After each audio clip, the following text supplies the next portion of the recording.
नमस्कार दोस्तों, एक बार फिर से आप सभी का स्वागत है आपका अपने इस यूट्यूब चैनल एजुकेशनल गैलरी में। इस पर्टिकुलर वीडियो में हम जो assistant public sanitary and waste management officer का जो पोस्ट है उसका जो पेपर टू का जो सिलेबस बचे solid and liquid waste management maximum student इसी में कन्फ्यूज़न है कि इसका कंटेंट कहाँ से मिलेगा, क्योंकि बहुत सारे बच्चे इसको कहीं पढ़ा ही नहीं है। वास्तविक रूप से ये कहीं दिया ही नहीं हुआ है। Solid and liquid waste management जो हल्का फल्का सीवेज ट्रीटमेंट वगैरह सब दिया हुआ है बच्चों के क्लास में 10th में 11th में 12th में इन्वायरमेंटल साइंस में हल्का फल्का बता दिया जाता है बच्चे, लेकिन डीपली कहीं नहीं है।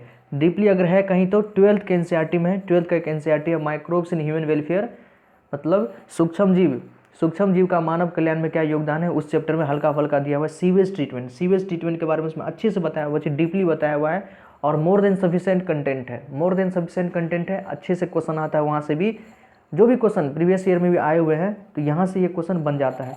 और इसके अलावा ये कंटेंट आपको मिलेगा कहाँ, तो ये इन्वायरमेंटल इंजीनियरिंग का टॉपिक है बच्चे। इन्वायरमेंटल इंजीनियरिंग जो सिविल इंजीनियरिंग का student solid and liquid waste management को अच्छे से पढ़ते हैं कि उन्हीं से ये टॉपिक रिलेटेड है। उन्हीं में से एक किताब लिखते हैं, एक राइटर है एस के गर्ग है, संतोष कुमार गर्ग। वे एक किताब लिखे हुए हैं, एस के गर्ग का किताब है इन्वायरमेंटल इंजीनियरिंग। उसमें आपको पूरा अच्छे से मिलेगा, लेकिन वो किताब इतनी मोटी है बच्चे, 2 वॉल्यूम है, वॉल्यूम 1 वॉल्यूम 2 दोनों में 1200 के पेज आसपास है। वो भी हिंदी इंग्लिश में ही लिखा हुआ है। यदि आप पढ़ सकते हैं तो पढ़िए, कोई दिक्कत नहीं है। नहीं तो हम उससे रिलेटेड जो भी एमसीक्यू है, पेपर 2 से रिलेटेड जो भी एमसीक्यू है, जहाँ से भी टॉपिक मिलता है जो रेलिवेंट है, जो वेस्ट मैनेजमेंट से रिलेटेड रेलिवेंट है, चाहे सॉलिड हो लिक्विड है, उससे रिलेवेंट हो, वो वीडियो बच्चे हम अपने चैनल पे डालते रहते हैं, अपलोड करते रहते हैं और डेली कुछ न कुछ आते रहेगा, डेली कुछ न कुछ आएगा बच्चे। तो आप यहाँ से भी पढ़ सकते हैं। नहीं तो हम किताब का नाम बता दिए हैं, आप यदि पढ़ सकते हैं तो एस के गर्ग का किताब खरीद सकते हैं, आप पढ़ सकते हैं उससे। 10 मतलब टोटल पेज देखें तो 2400-2500 के आसपास पेज होगा दोनों वॉल्यूम में। उसमें अच्छे से दिया हुआ है टोटल वेस्ट मैनेजमेंट के बारे में, टोटल मतलब 0 से लेके जेड तक दिया हुआ है। कारण उसका ABC पूरा है, अंतिम पूरा सब चीज़ उसमें दिया हुआ है एस के गर्ग की किताब में। ये जो टॉपिक अभी हम पढ़ेंगे बच्चे, वाहित मल उपचार में सूक्ष्म जीव, मतलब सीवेज ट्रीटमेंट प्लांट में माइक्रोब्स का क्या रोल है, सीवेज ट्रीटमेंट कैसे होता है, ठीक, वो हम देखेंगे। ये भी इंपॉर्टेंट टॉपिक है। यहाँ जो कुछ टर्मिनोलॉजी आएगा जिसको हम कल के वीडियो में भी कुछ पढ़े थे बच्चों, वो आपको यहाँ मिल जाएगा। जैसे स्लज के बारे में कल के वीडियो में हम पढ़े थे, उसे MCQ देखे थे, वो स्लज यहाँ आपको मिल जाएगा। स्लज को आप और अच्छे से समझ पाइएगा। और इसके बाद जो हम MCQ अपलोड करेंगे, इसलिए हम ये टॉपिक डाले हैं कि उसके बाद जो हम MCQ अपलोड करेंगे उससे रिलेटेड बहुत सारा टर्मिनोलॉजी जो है यहाँ आपको मिल जाएगा, तो आपको समझने में आसानी होगा। देखिए हिंदी में है, हिंदी में तो मुझे भी उतनी अच्छे से समझ में नहीं आता है, लेकिन बहुत सारे बच्चे डिमांड कर रहे थे कि हिंदी में कंटेंट बताइए। तो हिंदी में ये है, क्लास 12th का NCERT है, चैप्टर नंबर 10th है। क्लास 12th का NCERT बायोलॉजी 10वें चैप्टर में आपको ये सब टॉपिक 10.3 में मिल जाएगा। वाहित मल उपचार में सूक्ष्म जीव बहुत ही इंपॉर्टेंट है बच्चे, इसको आप अच्छे से पढ़ लें, काफ़ी होगा। और इससे रिलेटेड भी क्वेश्चन कर लेते हैं तो आप मतलब कहते हैं ना कि ज़्यादा नहीं तो जितना हो सके कुछ न कुछ तो करिए, पूरा नहीं तो कुछ न कुछ तो आप कर सकते हैं। तो कम से कम इतना कीजिए, शुरुआत कीजिए अभी से शुरुआत कीजिए। धीरे धीरे आप अगर लगेगा तो निश्चित है कि आपको मिलते ही जाएगा, आपको और धीरे धीरे कंटेंट मिल जाएगा।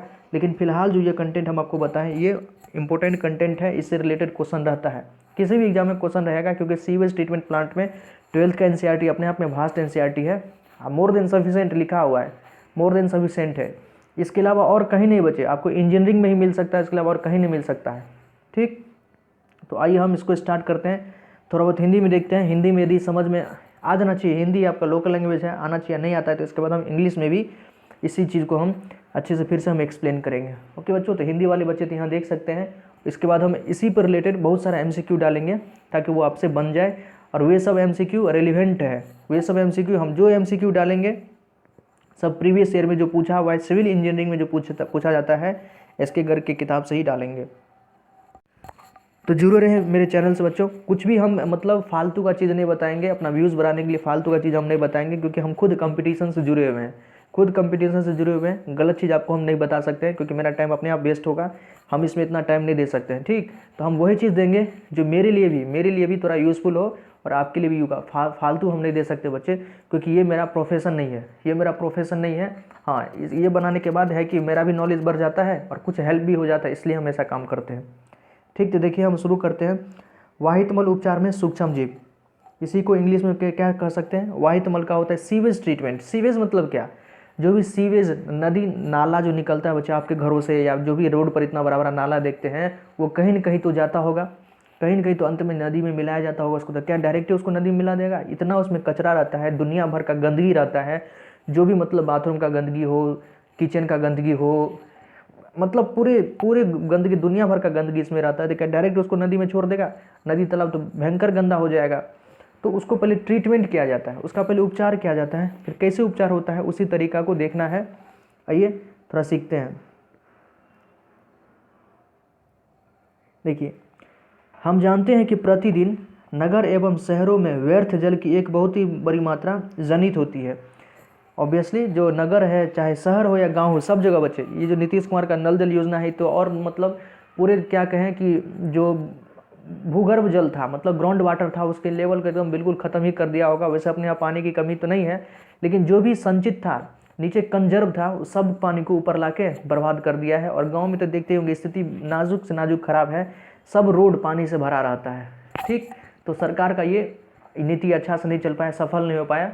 सरकार चाह रही थी कुछ और, हो गया कुछ और। तो मतलब सब जगह पोल्यूशन तो ऐसे ही फैला हुआ है। अब पहले रोड तो ऐसे ही साफ था, अब तो इतना पानी नहीं हो गया है कि मतलब 12 मास पानी से भरा रहता है रोड। आप देखते हैं सब अपने घर के ऊपर बाहर ही रोड पर ही बनवा लिया है वो नल, और रोड पर ही पानी बहाता है। वही कह रहा है कि प्रतिदिन नगर हो या शहर हो, मतलब जल की जो व्यर्थ मात्रा, व्यर्थ जल जो वेस्ट वाटर जो है बहुत बड़ी मात्रा में जनित होती है, प्रोड्यूस होती है। इस व्यर्थ जल का प्रमुख घटक मनुष्य का मलमूत्र है। और ये जो वेस्ट वाटर है, इसमें सबसे बड़ी मात्रा किसका है? वेस्ट में है, मलमूत्र है। ठीक, नगर के इस व्यर्थ जल को वाहित मल, सीवेज भी कहते हैं।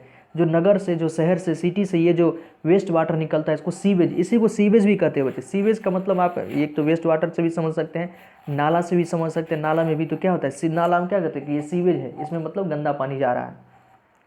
इसमें कार्बनिक पदार्थों की बड़ी मात्रा, मतलब ऑर्गेनिक मैटर की बहुत बड़ी मात्रा होती है, क्वांटिटी होती है, तथा सूक्ष्म जीव पाए जाते हैं।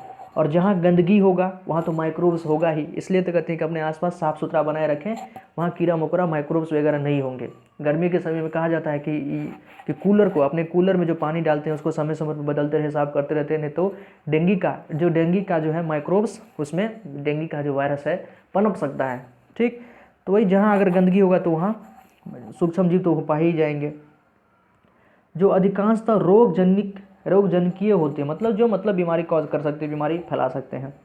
आपको आश्चर्य होता होगा कि वाहित मल की बड़ी मात्रा अथवा शहरी व्यर्थ जल का रोजाना निपटान कैसे होता है। मतलब आप भी सोचते होंगे कितनी बड़ी संख्या में जो ये गंदा पानी जाता है। अगर पटना में रहते होंगे तो ये मुसल्लमपुर हाट के आसपास जो है एक बहुत बड़ा नाला है, बच्चे देख के ही माथा खराब हो जाता है। हम भी आए हुए हैं, कभी देखे हुए हैं, इतना गंदा पानी जाता कहाँ। कभी कभी हम भी सोचते हैं कि क्या ये पानी गंगा नदी में मिलता होगा। फिर गंगा घाट पे देखे तो गंगा घाट पे तो ऐसे मतलब पानी उतना साफ़ ही लगा। तो ये इसका पहले ट्रीटमेंट होता है बच्चे, डायरेक्ट इसको नदी में नहीं छोड़ सकते हैं। ठीक, तो सभी इसको सोचते होंगे कि इतना जो गंदगी भरा पानी ये जाता कैसे है, कहाँ जाता होगा। पहले इसे प्राकृतिक जल स्रोतों, नदी, झरने में सीधे विसर्जित नहीं किया जा सकता है। देखते हैं लिखा हुआ है कि प्राकृतिक स्रोत, चाहे नदी हो, झरना हो, में सीधे इसको हम डायरेक्ट उसमें छोड़ नहीं सकते हैं। आप समझ सकते हैं क्यों। ऑब्वियसली आपके पास भी इसका जवाब होगा कि इसको डायरेक्ट क्यों नहीं छोड़ सकते हैं। तो एकदम जो भी पानी है, जो भी वहाँ फ्रेश वाटर होता है, वो सब फ्रेश, नदी का पानी को फ्रेश वाटर कहते हैं। अगर उसमें कुछ गंदगी हम बाहर से नहीं मिलाते हैं तो अपने आप में, पहले लोग वही पानी को पीते थे, तो गंदा हो जाएगा, इसलिए हम उसमें डायरेक्ट नहीं मिलाते हैं। अतः विसर्जन से पूर्व वाहित मल का उपचार वाहित मल संयंत्र में किया जाता है। इस जो वाहित मल वेस्ट वाटर है, इसका वेस्ट सीवेज ट्रीटमेंट में, ये जो सीवेज वाटर है इसको सीवेज ट्रीटमेंट प्लांट में, वाहित मल संयंत्र में इसका पहले उपचार किया जाता है, ट्रीटमेंट किया जाता है। मतलब उपचार, जो गंदा पानी है उसको ट्रीट करके हम साफ पानी बना देंगे। ट्रीटमेंट का तो मतलब यही होता है, ताकि वह प्रदूषण मुक्त हो जाए, ताकि उसके अंदर जो भी वाटर पोल्यूशन है वो पोल्यूशन से मुक्त हो जाए, फ्री हो जाए। व्यर्थ जल का उपचार परपोषित सूक्ष्म जीव से किया जाता है। जो भी वेस्ट वाटर है उसका ट्रीटमेंट परपोषित मतलब क्या है, जो दूसरे से अपना भोजन, दूसरे पर डिपेंडेंट है, जिसको पैरासाइट वगैरह कहते हैं, पैरासाइट, सेप्रोफाइट, सब इसी के अंदर आता है। तो व्यर्थ जल का उपचार परपोषित सूक्ष्म जीव, पैरासाइट हो सकता है, सेप्रोफाइट हो सकता है, माइक्रो ऑर्गेनिज्म के द्वारा किया जाता है, जो वाहित मल के प्राकृतिक रूप में वास करते हैं, जिसका जो हैबिटेट वास मतलब प्राकृतिक वास मतलब क्या, जो हैबिटेट है वो यही वेस्ट वाटर में ही है, मतलब जो गंदे चीज़ में ही उसका रहना जाना है। माइक्रो ऑर्गेनिज्म रहते कहाँ हैं, तो वही गंदे चीज़ों पर निवास करते हैं, मलमूत्र पे ही निवास करते हैं माइक्रो ऑर्गेनिज्म्स। यह उपचार निम्नलिखित 2 चरणों में संपन्न किया जाता है। तो ये थोड़ा भूमिका था कि ये मतलब क्या क्या होता है, ठीक से शहर से जो कचरा वगैरह निकलता है सीवेज में जाता है, उसके बाद क्या होता है। अब जो है मेन टॉपिक अब यहाँ से स्टार्ट हो रहा है बच्चे, प्राथमिक उपचार और द्वितीयक उपचार। बहुत ही इंपॉर्टेंट है बच्चे, यहाँ से मैक्सिमम क्वेश्चन आता है। ऊपर में तो कुछ ऐसा कुछ था नहीं तो वहाँ से कुछ क्वेश्चन बन सकता है, यहाँ से मैक्सिमम क्वेश्चन आपसे पूछा जा सकता है। और हम जो ऑब्जेक्टिव कराएंगे इसके बाद जो ऑब्जेक्टिव का वीडियो लाएंगे हम, उसमें आपको यहाँ से क्वेश्चन आपको देखने को मिलेगा। देखिए, प्राथमिक उपचार, इसको प्राइमरी ट्रीटमेंट भी कहते हैं। मतलब पानी जो सबसे पहले जाता होगा वेस्ट वाटर सीवेज, सबसे पहले क्या करता होगा वो लोग सीवेज ट्रीटमेंट प्लांट में। ऑफिसर बनिएगा तो बस इसी सबको, आपको ऑफिसर होंगे तो आप उसका निगरानी करना पड़ेगा, इसी का तो ऑफिसर बन रहे ना आप। Assistant public sanitary waste management officer. Waste management officer मतलब क्या, अपशिष्ट प्रबंधन पदाधिकारी। तो लेबर काम तो करेगा लेबर, लेकिन आपके देखरेख के अंदर ही काम सब होगा। तो इसके बारे में आपको जानना बहुत ही आवश्यक है, इसलिए आपको इसका नॉलेज होना चाहिए। देखिए, प्राथमिक उपचार मूलभूत रूप से उपचार के इस पद में वाहित मल से बड़े छोटे कणों का निस्यंदन, फिल्ट्रेशन अथवा अवसादन सेडिमेंट द्वारा भौतिक रूप से अलग कर दिए जाते हैं। देखिए, मूलभूत रूप से उपचार के इस पद में मतलब जो बेसिकली इस टर्म में क्या करते हैं, जो भी वाहित मल, जो भी सीवेज वाटर होता है, गंदा पानी होता है, उसमें जो पहले सबसे पहले बड़ा बड़ा कण, कोई बिग पार्टिकल्स वगैरह कुछ, अगर मान लीजिए कोई लकड़ी उसमें मतलब बह के गया हो, बड़ा बड़ा डिब्बा बह के गया हो, कार्टून वगैरह हो, कागज़ हो, प्लास्टिक का बोतल हो, अगर कुछ बड़ा चीज़ है उसको पहले फिल्टर करके उसको बाहर कर देते हैं। बड़ी बड़ी चीज़ को मतलब बड़ा बड़ा उसमें क्या कर सकते हैं, चाहे छन्नी के आकार का बड़ा बड़ा जाली लगा होगा, ठीक, उससे उसको बाहर कर देते हैं। उसके बाद भी जो बच जाता है, उसके बाद कुछ डिजॉल्व मतलब पानी में कुछ जो घुल जाता है, धूल कण वगैरह सब जो पानी में घुला होगा बच्चे, जो बहुत छोटा छोटा, जो फिल्टर पेपर से भी, जिसको कह सकते हैं कि छलनी से भी, जाली से भी बाहर जा सकता है, वो क्या होता है, डिजॉल्व जो हो गया होगा उसको सेडिमेंट का मतलब अवसादन। इसमें क्या होता है कि पानी को, जो सीवेज है उसको 5-7 घंटा के लिए छोड़ दिया जाता है, अस्थिर मतलब स्टैंड कर दिया जाता है, 10-12 घंटा तक इसको छोड़ दिया जाता है, ताकि जो भी डिजॉल्व पार्टिकल हो, जो हल्का भारी होगा, जो जाली से भी पास कर गया होगा लेकिन भारी होगा, बालू वगैरह सभी होगा, धूल कण सभी होता है बच्चे, पानी में डिजॉल्व रहते हैं, लेकिन उसको अस्थिर छोड़ देते हैं तो वो नीचे बैठ जाता है, तो वो नीचे बैठ जाएगा। इसी को सेडिमेंटेशन कहते हैं। सेडिमेंटेशन मतलब अवसादन इसी को कहते हैं कि पानी को कुछ देर के लिए नीचे छोड़ दो, पानी अपने आप साफ हो जाएगा, ठीक। इसको भौतिक रूप से, ये लाइन इंपॉर्टेंट है बच्चे, भौतिक रूप से फिजिकली, यहाँ कोई रासायन नहीं मिलाया जाता है, कोई रासायनिक केमिकल वगैरह नहीं मिलाया जाता है। तो भौतिक रूप से पूछेगा कि प्राइमरी ट्रीटमेंट, प्राथमिक उपचार में हम फिजिकली ट्रीटमेंट करते हैं या केमिकली, तो फिजिकली, भौतिक रूप से पहला इसमें क्या क्या आता है, फिल्ट्रेशन और सेडिमेंटेशन। फिल्ट्रेशन का हिंदी यहाँ दिया गया हुआ, हम तो हिंदी पढ़ने में थोड़ा निस्यंदन है, और सेडिमेंटेशन का हिंदी है अवसादन। तो ये फिजिकल ट्रीटमेंट, प्राइमरी ट्रीटमेंट का बच्चे इसमें ये टर्मिनोलॉजी सब ध्यान रखेंगे, ये सबसे क्वेश्चन आ सकता है कि प्राइमरी ट्रीटमेंट में हम क्या करते हैं, हमसे पूछेगा। इसमें तो वैसे इंटरव्यू भी अगर नहीं है, अगर इंटरव्यू होता तो यही पूछता आपसे कि प्राइमरी ट्रीटमेंट में हम क्या करेंगे, सेकेंडरी ट्रीटमेंट में क्या करेंगे, ठीक। तो याद रखिएगा भौतिक रूप से ये लाइन इंपॉर्टेंट है। फिजिकली, यहाँ कोई केमिकली रसायन वगैरह नहीं यूज़ करते हैं, ना ही जैविक कुछ यूज किया जाता है। यहाँ पर भौतिक रूप से अलग कर दिए जाते हैं, इन्हें भिन्न भिन्न चरणों में अलग किया जाता है, मतलब अलग अलग स्टेज में अलग किया जाता है। पहले बताए थे आपको, पहले फिल्ट्रेशन, जाली से उसको बड़ा बड़ा चीज़ जो है, जो आसानी से बड़ा बड़ा चीज़ है जाली से जो पास नहीं कर सकता, उसको अलग कर दिया जाता है। दूसरे स्टेज में सेडिमेंटेशन, अवसादन की प्रक्रिया किया जाती है, पानी को लंबे समय तक छोड़ दिया जाता है ताकि अस्थिर हो जाए, तो जो भारी कण होगा नीचे आराम से बैठ जाएगा, और ऊपर से हम पानी को निकाल देंगे, और नीचे जो कचरा वगैरह बैठा है उसको हम निकाल लेंगे, ठीक, इससे कि कचरा अपने आप पानी से अलग हो जाएगा। आरंभ में तैरते हुए कूड़े करकट को अनुक्रमिक निस्पंदन द्वारा हटा दिया जाता है।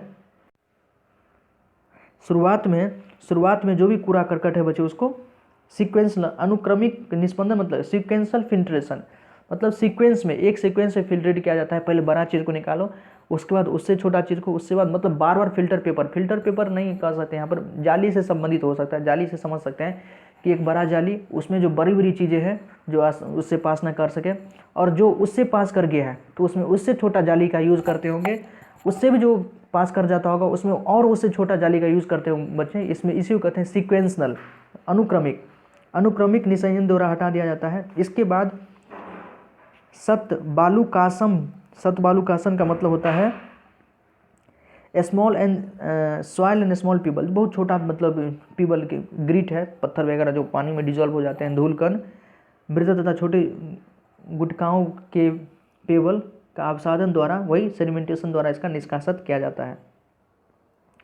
सभी ठोस जो सॉलिड प्राथमिक अपंग स्लज के नीचे बैठक कण है वह और पालवी सुपरनेटेंट बहिस्रावी का निर्माण करता है। देखिए ये लाइन इंपॉर्टेंट है, सभी ठोस जो भी सॉलिड आपको बच गया वह स्लज नीचे बैठ जाता है। सेडिमेंटेशन किए थे आप, सेडिमेंटेशन में क्या हुआ था कि जो भी डिजॉल्व पार्टिकल होगा, सॉलिड पार्टिकल होगा जो पानी के साथ डिजॉल्व था, घुला हुआ था, वो नीचे बैठ जाएगा, जिसको हम स्लज कहते हैं। ये कीचड़, स्लज मतलब बच्चे कीचड़, स्लज का मतलब कीचड़, गाद, लोकल भाषा में कहे तो कीचड़ या गाद कह सकते हैं। ये क्या होता है, नीचे बैठ जाता है। और प्लावी मतलब क्या, जो पानी ऊपर था ये रिलेटिवली थोड़ा साफ होगा।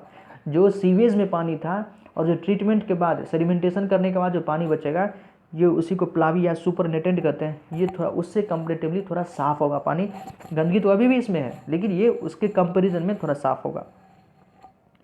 बहिस्राव इफ्लेंट का निर्माण होता है। इसके बाद क्या करता है, इसी पानी को, ये जो सुपरनेटेंट में बच्चे पानी था जिसको इफ्लेंट कहते हैं, बहिस्राव, इसको बाहर निकाल लिया जाता है, का निर्माण करता है। बहिस्राव का प्राथमिक निस्सादन सेटलिंग टैंक से द्वितीयक उपचार के लिए ले जाया जाता है। ये जो ऊपर का पानी बचा है, ऊपर का जो पानी बचा था जिसको बहिस्राव कहते थे, इसको सेटलिंग टैंक से निकाल के द्वितीयक उपचार, सेकेंडरी ट्रीटमेंट के लिए अब ले जाया जाता है। तो प्राइमरी ट्रीटमेंट पर हम इतना सारा चीज़ सब देखे थे, हो सकता आप अच्छे से समझ गए होंगे। अब हम सेकेंडरी ट्रीटमेंट में क्या करते हैं, द्वितीयक उपचार में, या ये देखते हैं। ये थोड़ा इंपॉर्टेंट है बच्चे, द्वितीयक उपचार में कई सारा टर्मिनोलॉजी आएगा, आपको अच्छे से समझ में आ जाना चाहिए, समझाएंगे। देखिए द्वितीयक उपचार अथवा जीव विज्ञानीय उपचार, पहले तो यहीं से क्वेश्चन बन सकता है कि सेकेंडरी ट्रीटमेंट को क्या और कहते हैं, सेकेंडरी ट्रीटमेंट का और दूसरा नाम क्या है, द्वितीयक उपचार का दूसरा नाम क्या है, तो जीव विज्ञानीय उपचार, बायोलॉजिकल ट्रीटमेंट भी इसको कहते हैं।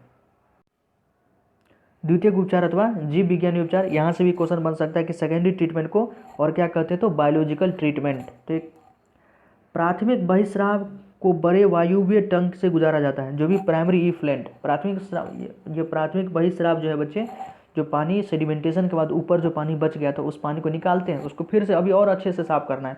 अभी उतना बढ़िया साफ नहीं हुआ कि सीधे उसको हम मतलब नदी या झरना में छोड़ दें, उसको फिर से अभी साफ किया जाता है, उसको प्राथमिक बहिस्राव कहते हैं। ठीक, उसको क्या कहता है, वायुव्य टंक, मतलब ऐसे टैंक में उसको भेजा जाता है जिसमें ऑक्सीजन की मात्रा, मतलब अच्छे से ऑक्सीजन उसको मिल पाए।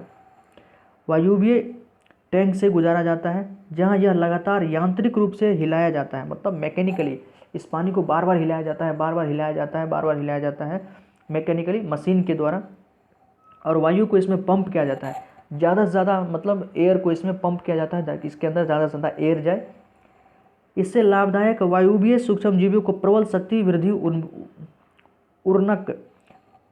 उर्नक के रूप में होने लगती है। देखिए बच्चे, बैक्टीरिया या माइक्रो ऑर्गेनिज्म जो होता है, माइक्रो ऑर्गेनिज्म बैक्टीरिया हो सकता है, वायरस हो सकता है, प्रोटोजोआ हो सकता है, ये तो बहुत छोटा है, इसको आप फिल्टर पेपर से भी फिल्टर नहीं कर सकते हैं। फिल्टर पेपर से भी बहुत छोटा था, माइक्रोमीटर, नैनोमीटर में समझो इसका क्या होता है, साइज होता है, माइक्रोमीटर में इसका साइज होता है। तो ये फिल्टर पेपर से भी पास हो जाएगा। ये तो सेडिमेंट भी नहीं होता बच्चे, सेडिमेंट अवसादन में भी ये नीचे नहीं बैठता है। ठीक, तो उसके लिए क्या किया जाता है कि ये तो उसमें होगा ही, इसके लिए उसमें खूब बहुत सारा एयर को पंप किया जाता है, उस पानी में एयर को पंप कर दिया जाता है और पानी को बार बार हिलाया जाता है ताकि जो भी एरोबिक बैक्टीरिया हो, कुछ ऐसे बैक्टीरिया होते हैं जो ऑक्सीजन की उपस्थिति में अपना बहुत ज़्यादा ग्रोथ कर लेते हैं, ऑक्सीजन के प्रेजेंस में, ऑक्सीजन की उपस्थिति में अपना बहुत ज़्यादा ग्रोथ कर लेते हैं। तो वही लिखा हुआ है, इससे लाभदायक वायुवीय सूक्ष्म जीव को, ऐसा सूक्ष्म जीव, ऐसा माइक्रो ऑर्गेनिज्म जो ऑक्सीजन के प्रेजेंस में अपना ग्रोथ करते हैं, सशक्त वृद्धि मतलब शानदार वृद्धि उर्नक के रूप में होने लगती है। वृद्धि के दौरान यह सूक्ष्म जीव बहिस्राव में उपस्थित कार्बनिक पदार्थों के प्रमुख भागों का खपत करता है। अब बताइए, ग्रोथ करेगा, कोई भी चीज़ ग्रोथ करेगा तो कहीं ना कहीं से एनर्जी तो लेगा। अभी मतलब छोटे से बड़े हुए हैं तो खा पी के ही छोटे से तो बड़े होते हैं बच्चे, एनर्जी तो लिए होंगे। वही है कि जब ये ग्रोथ कर रहा होगा, बैक्टीरिया वगैरह ग्रोथ कर रहा होगा, ऑक्सीजन तो उसको बड़ी मात्रा मिल ही रहा है। ठीक, तो उसको खाना कहाँ से मिलेगा, भोजन कहाँ से मिलेगा, तो वो जो पानी में डिजॉल्व है ऑर्गेनिक मैटर तो उसमें पहले से डिजॉल्व है, घुला हुआ है, तो उसका ये बड़ी मात्रा में उपयोग करता है। अब बताइए जो ऑर्गेनिक मैटर का जो उपयोग करेगा और इसका ग्रोथ हो रहा है, तो कभी ना कभी तो ऑर्गेनिक मैटर तो खत्म होगा, क्योंकि ऑर्गेनिक मैटर सीमित है ना, है बहुत ज़्यादा मात्रा में, लेकिन बैक्टीरिया भी तो बहुत ज़्यादा मात्रा में है, सीमित है। ये बैक्टीरिया उस ऑर्गेनिक मैटर को खाता है, उसी से अपना एनर्जी लेता है। ठीक, ये वो इसका निवास स्थान तो वही है ही, इसका हैबिटेट वहाँ है ही, तो ये ऑर्गेनिक मैटर को वहाँ से खाना स्टार्ट करेगा और इसी से जितना ज़्यादा ऑर्गेनिक मैटर को ये डिजोल्व करेगा, खाएगा, ऑर्गेनिक मैटर जैसे ही खत्म हो जाएगा, पानी आपका अपने आप साफ हो जाएगा। यही कॉन्सेप्ट है कि ऑर्गेनिक मैटर को वहाँ से साफ कर देना है। तो बैक्टीरिया क्या करता है, ऑर्गेनिक मैटर को वहाँ से कंज्यूम करना शुरू कर देता है, ऑक्सीजन इसको बाहर से दे ही रहे हैं। ठीक, इसका ग्रोथ भी, लेकिन अब क्या होगा कि आपका बैक्टीरिया बहुत बड़ी संख्या में बढ़ रहा है, तो उसके लिए क्या करते, देखिए कार्बनिक पदार्थों को ऑर्गेनिक मैटर के प्रमुख भागों का खपत करता है। यह बहिस्राव के BOD बायोकेमिकल ऑक्सीजन डिमांड का महत्व रूप से घटाने लगता है। देखिए ये टर्मिनोलॉजी जो है BOD, अगर BOD से क्वेश्चन नहीं आएगा बच्चे तो ज़रूर आप हमें कमेंट कीजिएगा कि आपने मतलब हमें उल जुलूल चीज़ पढ़ा दिया। सीवेज ट्रीटमेंट में अगर BOD से क्वेश्चन नहीं आए, ऐसा संभव है ही नहीं। सीवेज ट्रीटमेंट में या सॉलिड लिक्विड वेस्ट मैनेजमेंट में BOD अपने आप में एक विशाल टर्मिनोलॉजी है, मतलब सब चीज़ इसी के इर्द गिर्द चक्कर काटते हैं बच्चे। ये बहुत भास्ट टर्मिनोलॉजी है, BOD का बहुत बड़ा रोल है सीवेज ट्रीटमेंट में। ठीक, सीवेज ट्रीटमेंट हो या सॉलिड लिक्विड वेस्ट मैनेजमेंट हो, इसमें BOD का बहुत बड़ा रोल है। इससे संबंधित, इससे रिलेटेड आप जितना ज़्यादा क्वेश्चन सॉल्व कर लेंगे, जितना ज़्यादा ज्ञान इकट्ठा कर लेंगे, आपके लिए बेहतर होगा। तो ये BOD नया टर्मिनोलॉजी है, देखिए अच्छे से इसको समझेंगे। कल जो हम क्वेश्चन करेंगे उसमें आप BOD से रिलेटेड बहुत सारा क्वेश्चन देखेंगे आप। देखिए यह बहिस्राव के BOD, जो भी बहिस्राव का मतलब क्या है, जो पानी आप प्राइमरी ट्रीटमेंट के बाद, प्राथमिक उपचार के बाद जो पानी हम सेकेंडरी ट्रीटमेंट में डाले थे, उसी को हम यहाँ पर बहिस्राव कर रहे हैं। ठीक, तो यह बहिस्राव के BOD के महत्वपूर्ण रूप से घटाने लगता है। बताइए जो प्राइमरी इफ्लुएंट था, बहिस्राव था बच्चों, उसमें BOD को घटाने लगता है। ये चीज़ ध्यान दीजिएगा, BOD को बढ़ाने नहीं, BOD को घटाने लगता है। और BOD का फुल फॉर्म क्या है, biochemical oxygen demand. Biochemical oxygen demand मतलब जैसे ही बैक्टीरिया का नंबर बढ़ेगा, ऑर्गेनिक मैटर कम होगा तो BOD भी कम होगा। ध्यान रखिएगा, दोनों डायरेक्टली प्रोपोर्शनल है। ऑर्गेनिक मैटर कम होगा पानी का, सीवेज का ऑर्गेनिक मैटर कम होगा तो BOD भी कम होगा, बायोकेमिकल ऑक्सीजन डिमांड भी कम होगा। देखिए BOD होता क्या है, BOD ऑक्सीजन के उस मात्रा को संदर्भित करता है, मतलब BOD ऑक्सीजन की उस क्वांटिटी को कहते हैं या उस क्वांटिटी को बताता है। फिर से सुनिए, BOD biochemical oxygen demand oxygen के उस क्वांटिटी को संदर्भित करता है, रिलेटेड करता है, उसको समझाता है, जो जीवाणु द्वारा, मतलब जीवाणु मतलब क्या, बैक्टीरिया, तो जीवाणु द्वारा 1 लीटर पानी में उपस्थित कार्बनिक पदार्थ की खपत कर उन्हें ऑक्सीकृत कर दे। 1 लीटर पानी में, सिंपल भाषा में समझिए, 1 लीटर पानी में जो भी ऑर्गेनिक मैटर है, 1 लीटर पानी में मान लीजिए 1 लीटर गंदा पानी है, उसको उस ऑर्गेनिक मैटर है, गंदा पानी मतलब ऑर्गेनिक मैटर है, 1 लीटर और पानी में जो ऑर्गेनिक मैटर है उसको खपत करने के लिए माइक्रो ऑर्गेनिज्म को, बैक्टीरिया को जितनी ऑक्सीजन की आवश्यकता होगी,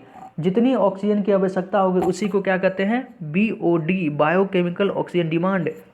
यूनिट ध्यान रखिएगा कहाँ पर, 1 लीटर में हम बात करते हैं। 1 लीटर से भी क्वेश्चन बन सकता है, वहाँ पर पूछेगा कि BOD जो डिफाइंड है, BOD जो टर्मिनोलॉजी डिफाइंड है वह कितने लीटर पानी के लिए, तो 1 लीटर पानी के लिए। ध्यान रखिएगा 1 पर, कोई भी चीज़ यूनिट पे ही डिफाइंड होता है। आप बताइए BOD, कल जो हम पढ़ेंगे क्वेश्चन जो करेंगे वहाँ भी आप इंग्लिश में लिखा होगा BOD। आप कोई बच्चा हमसे कहेगा कि हिंदी में बताइए, इसको हम कहाँ से हिंदी में बताएं, कहें ना बच्चे, बहुत सारा जो टर्मिनोलॉजी है हायर एजुकेशन का हिंदी में तो संभव है ही नहीं है, इसलिए जो बड़े बड़े राइटर हैं हिंदी में किताब लिखते ही नहीं है। अगर हिंदी में किताब है तो बस इस प्रकार का किताब, इसी BOD को B लिख देगा। B हिंदी में कैसे, B जैसे यहाँ B लिखा वैसे लिख देगा, हिंदी इसका कुछ होता ही नहीं है। ठीक, तो इंग्लिश में अगर समझ लेते हैं तो बहुत बढ़िया है, हिंदी से थोड़ा इंग्लिश में आइए, ये सिर्फ लैंग्वेज का हेर फेर है और कुछ नहीं है। समझा तो ऐसे हिंदी में रहे हम, आप चीज़ें अपने आसपास देखते ही होंगे, तो इंग्लिश थोड़ा बेहतर हो जाता है समझने में। ठीक, आसानी है। BOD आप अच्छे से समझ गए होंगे कि 1 लीटर पानी में जो भी ऑर्गेनिक मैटर है उसको पूरी तरह से ऑक्सीडाइज करने के लिए जो बैक्टीरिया है, जो जीवाणु है, उसको कितनी ऑक्सीजन की डिमांड होगी, है ना, बायोकेमिकल ऑक्सीजन डिमांड। आपके फुल फॉर्म में ही है, और कितनी ऑक्सीजन की डिमांड हुई उसी को क्या कहते हैं, बीओडी, उसी को क्या कहते हैं, बीओडी। इससे क्वेश्चन बच्चे रहेगा। अब बताइए, ऑर्गेनिक मैटर ज़्यादा तो बीओडी ज़्यादा। अगर पानी के अंदर ऑर्गेनिक मैटर मतलब गंदगी ज़्यादा है तो बीओडी भी ज़्यादा होगा। ऑर्गेनिक मैटर कम, पानी के अंदर ऑर्गेनिक मैटर कम है तो बीओडी भी कम होगा। ठीक, ये आपस में रिलेटेड है, इससे रिलेटेड क्वेश्चन आपको मिलेगा ही मिलेगा, 100% तय है। वाहित मल का तब तक उपचार किया जाता है, जो वही वेस्ट वाटर है, जो वेस्ट वाटर का तब तक ट्रीटमेंट किया जाता है जब तक कि बीओडी घट न जाए। अब बताइए, तब तक ट्रीटमेंट किया जाता है जब तक कि बीओडी घट ना जाए। बीओडी घटना मतलब ऑर्गेनिक मैटर घटना, यही ऑर्गेनिक मैटर ही तो गंदगी है उसके अंदर बच्चे। जो सीवेज ट्रीटमेंट में जो गंदगी है, पानी में जो गंदगी है, वो क्या है, यही ऑर्गेनिक मैटर है। इसी ऑर्गेनिक मैटर को हमको ख़त्म करना है। तो वाहित मल का जो वेस्ट वाटर है उसका तब तक ट्रीटमेंट किया जाता है जब तक कि बीओडी घट न जाए। बीओडी घटना मतलब ऑर्गेनिक मैटर घटना, और ऑर्गेनिक मैटर घट गया मतलब पानी एकदम साफ़ है। यदि आपका प्योर वाटर है ना तो उसमें कुछ भी ऑर्गेनिक मैटर नहीं होगा। थोड़ा बहुत मिनरल्स हो सकता है, जो एसेंशियल मिनरल हमारे लिए आवश्यकता है, जरूरी है, नेसेसरी है, वो तो होगा, लेकिन ऑर्गेनिक मैटर कुछ भी नहीं होगा। तो ध्यान रखें, तब तक उपचार किया जाता है जब तक कि बीओडी घट न जाए। इसी लाइन को आपको क्या कर देगा कि क्या आप बताइए, आप ये स्टेटमेंट सही है या गलत है कि वाहित मल का तब तक उपचार किया जाता है जब तक बीओडी बढ़ ना जाए, बढ़ नहीं घट ना जाए, ध्यान रखिएगा।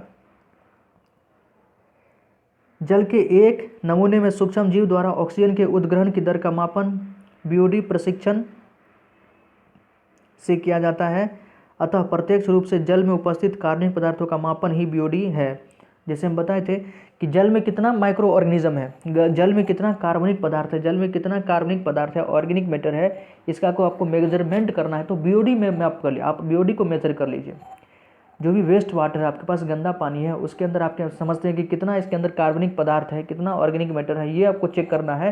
तो उस पानी के अंदर आप बीओडी मापिए, बीओडी को मापना आसान हो जाता है। बीओडी माप लीजिएगा, बीओडी ज़्यादा तो आपके अंदर जो है ऑर्गेनिक मैटर भी ज़्यादा है पानी के अंदर, और बीओडी कम तो कार्बनिक जो कार्बनिक पदार्थ है, ऑर्गेनिक मैटर, वो भी कम होगा। आपस में डायरेक्टली प्रोपोर्शनल इसी को कहते हैं, एक ज़्यादा तो दूसरा भी ज़्यादा, दूसरा कम तो दूसरा भी कम। ठीक, जब व्यर्थ जल का बीओडी अधिक होगा तब इसकी प्रदूषण क्षमता भी अधिक होगी। पहले ही हम बताए थे, बीओडी जितना ज़्यादा है, आप ऐसे ही समझ लीजिए बच्चे, बीओडी जितना ज़्यादा तो समझिए कि आपका पानी बहुत ज़्यादा प्रदूषित है, बहुत ज़्यादा मतलब पॉल्यूटेड है।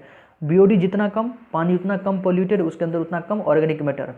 एक बार और अच्छे से समझ लेते हैं, अगर पानी का बीओडी ज़्यादा है, किसी भी वाटर का बीओडी ज़्यादा है तो समझिए उसके अंदर ऑर्गेनिक मैटर ज़्यादा है, वो पानी उतना ज़्यादा गंदा है। उसी पर और कोई दूसरा पानी उसका बीओडी कम है तो उसके ऑर्गेनिक मैटर कम होगा और उसके अंदर पोल्यूशन भी कम होगा, पानी कम से कम पॉल्यूट होगा। ओके, तो यहाँ तक आप अच्छे से समझ लें, आगे पढ़ते हैं। फिर से कहूँगा बच्चे, बीओडी अपने आप में एक बड़ी टर्मिनोलॉजी है और इसको अच्छे से समझ लें। बीओडी कुछ नहीं था, बीओडी से डायरेक्टली लेना देना किसका है, प्रदूषण से, वाटर पोल्यूशन से। बीओडी ज़्यादा तो पोल्यूशन ज़्यादा, मतलब वाटर ज़्यादा पोल्यूटेड है, बीओडी कम तो वाटर कम पोल्यूटेड है। बस ऑर्गेनिक मैटर को घुसा दिया। ऑर्गेनिक मैटर क्या है, गंदगी है। बीओडी ज़्यादा, ऑर्गेनिक मैटर ज़्यादा, पानी आपका ज़्यादा पोल्यूशन। बीओडी कम, ऑर्गेनिक मैटर कम, पानी आपका कम पोल्यूट। इसको समझ लिए तो क्वेश्चन आपका आसानी से बन जाएगा। इसके बाद जो हम क्वेश्चन करेंगे वहाँ देखिएगा कि आप आसानी से उसको सॉल्व कर दिएगा, बहुत सारे क्वेश्चन आप समझ आइएगा। आगे देखते हैं, एक बार वाहित मल अथवा व्यर्थ जल का बीओडी पर्याप्त मात्रा में घट जाए। देखिए, जैसे ही जो वेस्ट वाटर था उसका अगर बीओडी सफिशेंट मात्रा में घट जाता है तब बाही को निस्सादन सेटलिंग टैंक में भेजते हैं। उसके बाद क्या करते हैं, जो बाही शराब जो इफ्लुएंट था, जो अब जो पानी बचा है उसको क्या करते हैं, सेटलिंग टैंक में भेजते हैं। सेटलिंग टैंक एक बड़ा टैंक है बच्चे, उसको टैंक में भेजते हैं जहाँ जीवाणु झुंड, जहाँ पर क्या कहता है, बहुत सारे संख्या में और अभी और माइक्रो ऑर्गेनिज्म है, मतलब बैक्टीरिया का एक झुंड है जिसको फ्लॉक्स कहते हैं। याद रखिएगा, बैक्टीरिया के झुंड को फ्लॉक्स कहते हैं, ये भी पूछ सकता है। उसे अवसाद में प्रवर्तित करते हैं। ठीक, यह अवसाद सक्रियता अपांग कहलाता है। यह जो अवसाद है, यह जो सेडिमेंट नीचे जो बैठ गया है, उसको सक्रियता मतलब एक्टिवेटेड स्लज लिखा हुआ है, सक्रियता अपांग मतलब एक्टिवेटेड स्लज कहते हैं। सक्रियत अपांग के छोटे से भाग को फिर से पीछे वायु टैंक में पंप करते हैं और इस एक्टिवेटेड स्लज के छोटे से भाग को जोरन के रूप में, जब आप दही बनाते हैं बच्चे, घर में माताएं जो दही बनाती है तो क्या करती है, थोड़ा जोरन कहीं से ले आती है। ठीक, हल्का जोरन दूध के अंदर डाल देती है, दही बन जाता है। फिर क्या करती है, जो अगर दही समाप्त होने लगता है तो जोरन हल्का बचा के रख लेती है कि मान लीजिए अगर नेक्स्ट डे 2-3 दिन बाद अगर दही बनाना है तो उसी जोरन का इस्तेमाल कर लेती है। तो वही चीज़ यहाँ पर है कि जो भी एक्टिवेटेड स्लज है उसका कुछ मात्रा दोबारा पीछे वाले टैंक में डाल दिया जाता है, क्योंकि इसके अंदर बहुत सारा बैक्टीरिया था और यही बैक्टीरिया तो ऑर्गेनिक मैटर को खाएगा, ऑर्गेनिक मैटर को कंज्यूम करेगा। तो बस यहाँ से आप समझ सकते हैं पीछे पंप क्यों किया जा रहा था, बस इसी के कारण कि इसके अंदर बैक्टीरिया की संख्या ज़्यादा थी और यही बैक्टीरिया आपका जोरन का काम करेगा पीछे जो ऑर्गेनिक मैटर है पीछे वाले टैंक में, क्योंकि एक बार पानी खत्म हुआ फिर से पानी आएगा, ये मतलब सिक्वेंशल चलते रहता है। वो पानी साफ हुआ फिर दोबारा गंदा पानी आएगा, वो पानी साफ हुआ फिर दोबारा गंदा पानी आएगा, तो इस प्रकार से चलते रहता है। क्योंकि गंदा पानी तो डेली कहीं ना कहीं से निकल ही रहा है, वो तो रुक रहा ही नहीं है। अगर रुक रहा है तो सरकार अपना योजना लाके जो साफ पानी है उसको भी गंदा कर रही है। यह आपांक, यह जो स्लज है निवेश द्रव्य की तरह से कार्य करता है। अपांक का बचा खुचा मुख्य भाग बड़े टैंक में पंप किया जाता है, जिसे अवावीय अपांक संपचित एनएरोबिक स्लज डाइजेस्टर कहते हैं। अब ये जो अपांक, ये जो स्लज बचा था, बच्चे स्लज मतलब कीचड़ या गंदगी कह सकते हैं। अब तो गंदगी इसके अंदर नहीं है, लेकिन अभी भी माइक्रो ऑर्गेनिज्म है इसके अंदर। आप ध्यान दिए होंगे बीओडी तो कम हो गया, लेकिन बीओडी कम हो गया जब माइक्रो ऑर्गेनिज्म का बैक्टीरिया का संख्या बढ़ा था। बैक्टीरिया तो हमारे लिए खतरनाक है ही बच्चे, बैक्टीरिया तो इसके अंदर अभी है ही, तो बैक्टीरिया को तो अब खत्म करना है। अंत में बैक्टीरिया खत्म तो पानी एकदम साफ हो जाएगा।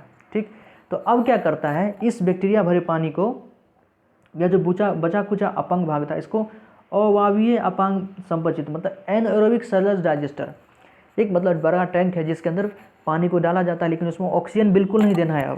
अब ऑक्सीजन नहीं देना है, पहली बार में ऑक्सीजन दिए थे, अब ऑक्सीजन नहीं देना है।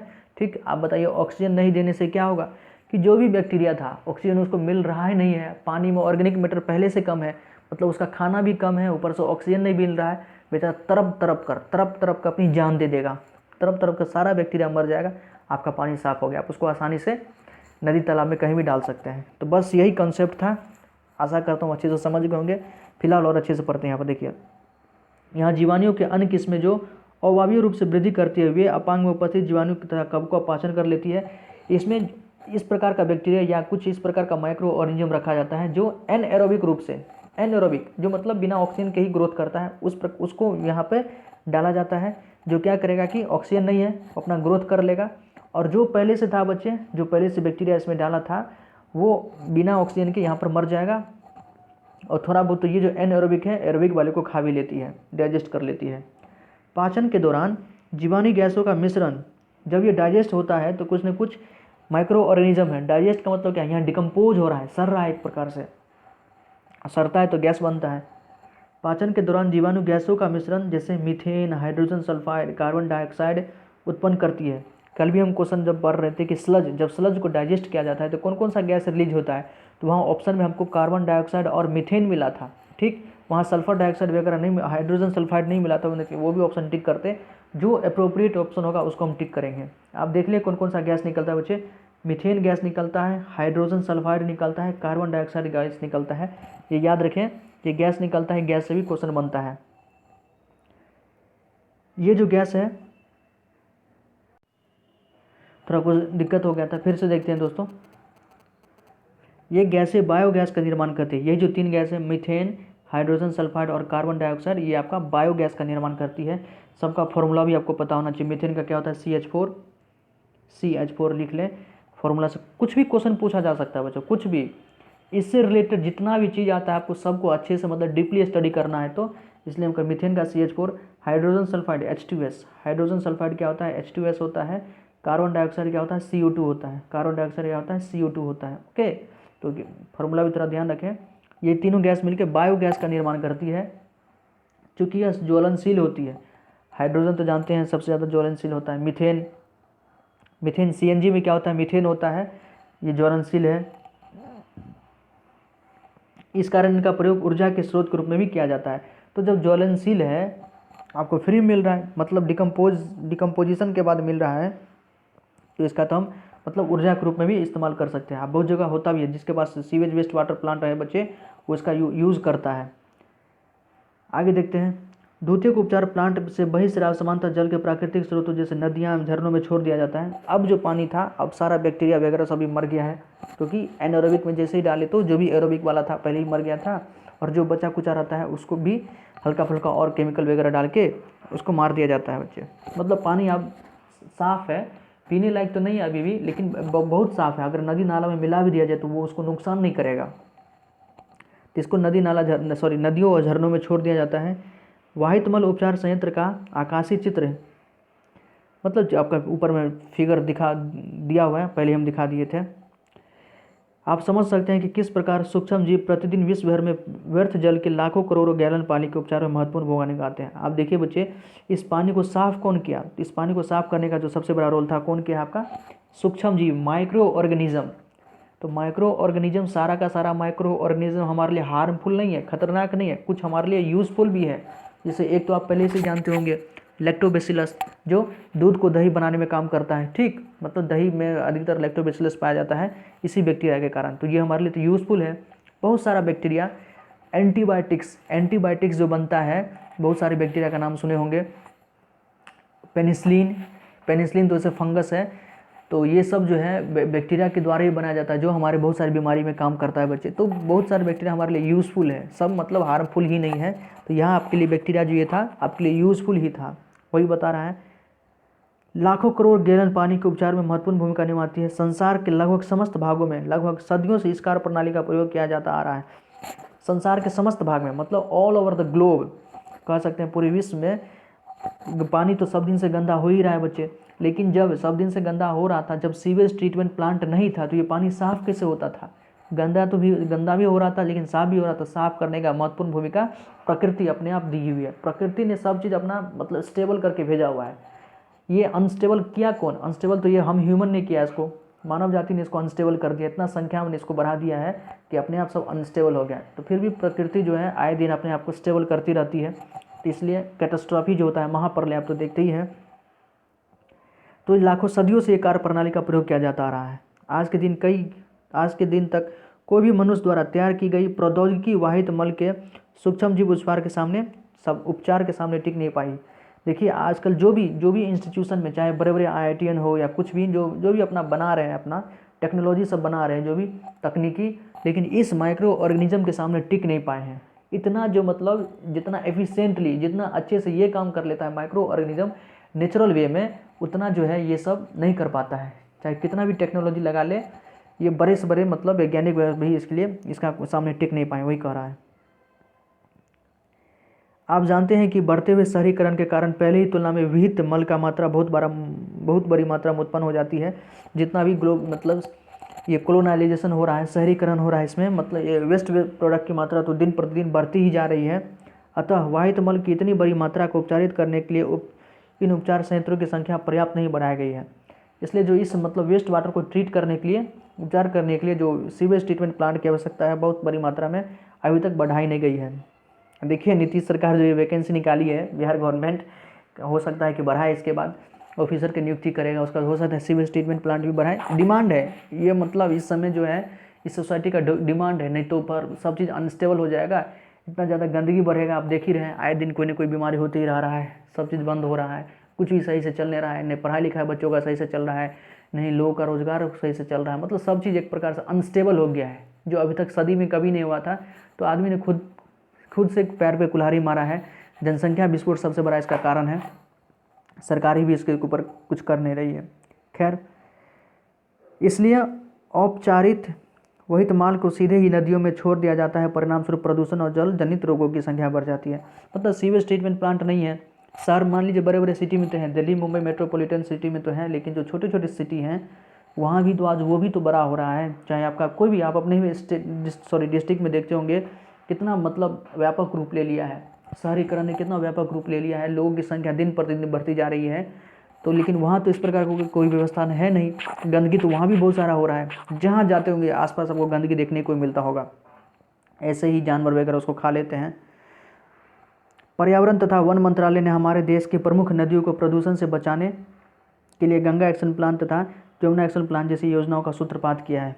पर्यावरण तथा वन मंत्रालय जो एनवायरनमेंट और फॉरेस्ट डिपार्टमेंट जो है, गंगा और यमुना नदी को साफ करने के लिए गंगा एक्शन प्लान और यमुना एक्शन प्लान सदियों से चल रहा है बच्चे। 1985 या 1995 अगर हम गलत नहीं हो तो उसी समय से ये प्लान चल रहा है, लेकिन संभव हो ही नहीं सकता है, साफ हो ही नहीं सकता है। लेकिन अरविंद केजरीवाल बोला है कि वो 2024 तक कर देगा। अब देखते हैं, वो बोलता है तो कर भी देता है। इन योजनाओं के तहत बड़ी संख्या में नए वाहित मल उपचार संयंत्र को बनाने का प्रस्ताव है। देखिए यही गंगा एक्शन प्लान और यमुना एक्शन प्लान में ये जो प्लान है कमीशन बना है बच्चे, इसी के अंदर ये जो प्लान है कि बड़े बड़े मात्रा में सीवेज ट्रीटमेंट प्लांट लगेंगे बड़े बड़े सिटी में। और जब सीवेज ट्रीटमेंट प्लांट जो लगेगा तो अपने आप तो चलेगा नहीं, तो ऑफिसर की इसलिए नियुक्ति की आवश्यकता है। ऑफिसर होगा, उसके नीचे होगा, उससे नीचे बहुत सारा आदमी सब काम करेगा, तो इसलिए ये सब आपस में इंटर रिलेटेड है। तो देखिए आप बच्चे, हम जो ये टॉपिक पढ़ाएं आपस में इंटर रिलेटेड है कि नहीं है, आपके मतलब व्यवसाय से, आपके प्रोफेशन से समझ सकते हैं आप अच्छे से अगर विचार करें तो, ताकि केवल उपचारित वाहित मल को ही नदियों में छोड़ा जा सके। आप अपने आसपास स्थित ऐसे किसी भी वाहित मल उपचार संयंत्र में जाएं जो अत्यंत ही रोचक तथा शिक्षाप्रद अनुभव होगा। हम तो भगवान से आशा करेंगे कि आप ऑफिसर ही बन जाए, आपके अंदर ही पूरा संयंत्र रहे, ट्रीटमेंट प्लांट रहे, और आप ज़रूर इस चीज़ का पालन करें कि आपके आसपास जो भी मतलब बच्चे होंगे, आपके समाज में, सोसाइटी में जो भी लोग होंगे, उनको ज़रूर उनको घुमाइएगा कि ये सारा काम, ये वर्किंग होता कैसे है, ताकि उनके मन में भी इसके प्रति जिज्ञासा जगे, लोग इसके बारे में जाने। तो हो सकता है कि पोल्यूशन कम करे, पानी को संरक्षण करे। अपने आप में बहुत बड़ी चीज़ है, बहुत बड़ा मतलब बढ़िया चीज़ है बच्चे। प्रकृति ने जो भी हमें दिया है उसको हमें संरक्षित करना चाहिए, नहीं तो दुनिया कहीं का नहीं रहेगी। ठीक, सब चीज़ ऐसे ही जिस प्रकार से अभी लोग अपने से मिल नहीं पा रहे हैं, कहीं आना जाना बंद हो गया है, लोग घूम नहीं सकते हैं, तो अब बचा ही क्या है। ऐसे ही लोग एंजाइटी में रह रहा है, चिंता में रह रहा है, बच्चे चिंता में जा रहे हैं। ये बहुत बड़ी मतलब एक प्रकार से दुखद घटना है हम सब के लिए। तो अच्छी पहल होना चाहिए। जल्दी से जल्दी हम चाहेंगे कि सरकार इसका एग्जाम ले, सीवेज ट्रीटमेंट प्लांट सब बनाए, ताकि मतलब जो भी पानी बचा हुआ है, जो भी ग्राउंड वाटर सब बचा हुआ है, या जो भी वेस्ट वाटर निकल रहा है सिटी से, अच्छे लोग जाएं, ताकि अवेयरनेस भी फैलाएं कि पानी को कम से कम गंदा करें। जितना हो सके खुद घर में अगर सीवेज कर लेते हैं, साफ़ सुथरा कर लेते हैं, तो मतलब इसको रोका जा सकता है। अभी भी समय है, कंट्रोल में लाया जा सकता है। ठीक है दोस्तों, तो हमने कोशिश किया, अपनी एक छोटी सी कोशिश थी मेरी। आपको कैसा लगा प्लीज़ कमेंट सेक्शन में बताइएगा। और एक बहुत बड़ी मतलब क्या कह सकते हैं, कंप्लेन है, शिकायत है आप सबसे कि बहुत सारे बच्चे चैनल तो देख लेते हैं, सब्सक्राइब नहीं किए हुए बच्चे। अब बताइए, मेरा ये टॉपिक था, इसमें कहीं भी आपको कुछ फालतू लगा? अंत तक तो आप देख लिए हैं कि ये गंगा एक्शन प्लान और यमुना एक्शन प्लान के अंतर्गत ही है कि सीवेज ट्रीटमेंट प्लांट बनाना है। और जब सीवेज ट्रीटमेंट प्लांट बनेगा तो उसको चलाने के लिए मैनेजमेंट भी तो होना चाहिए। तो कहीं ना कहीं आप इससे जुड़े हुए हैं बच्चे। ये आपके लिए टॉपिक बहुत ही रेलिवेंट है, जितना कर सके उतना कम है, आपके लिए रेलिवेंट टॉपिक है। प्लीज़ चैनल को सब्सक्राइब करें, लाइक करें। कोई क्वेरी हो तो ज़रूर कमेंट कीजिएगा। अच्छा लगे तो प्लीज़ थैंक्स लिख सकते हैं, मतलब अप्रिशिएट कर सकते हैं। हम आपका सपोर्ट करते हैं तो प्लीज़ आपको भी सपोर्ट करना चाहिए। मतलब चैनल को बस सब्सक्राइब कर दें, चैनल को सब्सक्राइब कर दें, आप इससे यही आशा करेंगे। ठीक है दोस्तों, जय हिंद। अच्छे से पढ़ते रहिए। अगला वीडियो हम जल्दी लाएंगे, मतलब MCQ से रिलेटेड। थैंक यू दोस्तों।